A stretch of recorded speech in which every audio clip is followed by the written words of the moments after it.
জনপ্রিয় দলনেতার অকাল প্রয়াণে স্মৃতিচারণ করতে এসে ভারাক্রান্ত মনে আবেগের সাথে বর্ণনা করলেন মেয়র গৌতম দেব।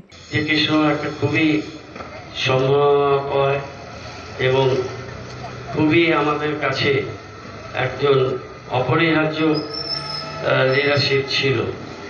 কৃষ্ণচন্দ্র পাল ঠিক 6 বছর আগেই দিনটিতে সকলকে ছেড়ে চলে যান।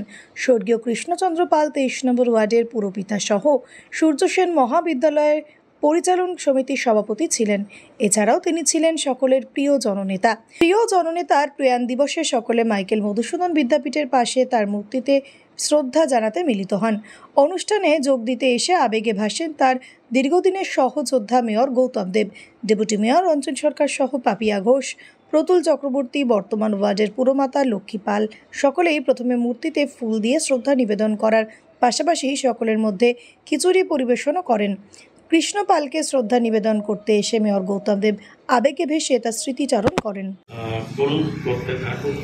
কৃষ্ণ মনোজ করত বাবার মৃত্যু দিবসে সামাজিক কর্মকাণ্ড করতো, ভাবলেও করছে, সেই কাজগুলো তাদের হতে থাকুক।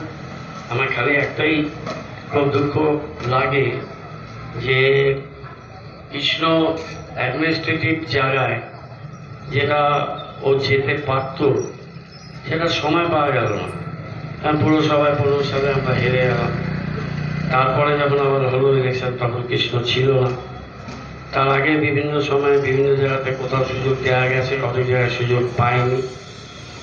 কিন্তু আমি বলবো যে কৃষ্ণ একটা খুবই সম্মানয় এবং খুবই আমাদের কাছে একজন অপরিহার্য লিডারশিপ ছিল।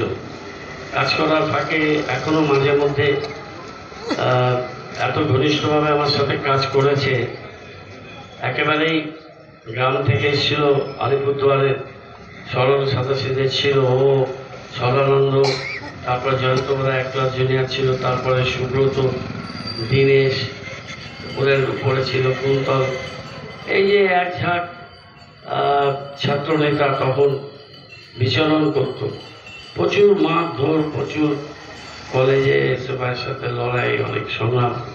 কৃষ্ণর বাবা যখন খুব অসুস্থ হলো, আমি কলকাতায় পড়াশোনা করছি, শিয়ালদা স্টেশন থেকে স্ট্রেচারে করে নিয়ে গেলাম এবং অশোকদা লক্ষ্মীনারায়ণ উডল্যান্ডসে ডাক্তার আন্ডারে ছিলেন। তারপরে পিজিতে বহুদিন কৃষ্ণ বাবার সাথে ডক্টর জয়ন্ত সেনের আন্ডারে ছিল। কিডনি ওখানে থাকতো এমএলএ হোস্টেলের পাশে একটা জায়গায়।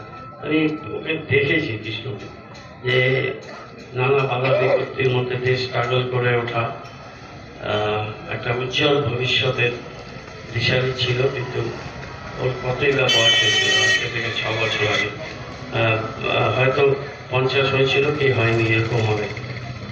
তখন 54 ছিল, যাই হোক 54 একটা কোনো বয়স না। আজকের দিনে আমরা কত বেশি বয়স তো আছি এখনো, কিন্তু কৃষ্ণ আগে চলে গেছে।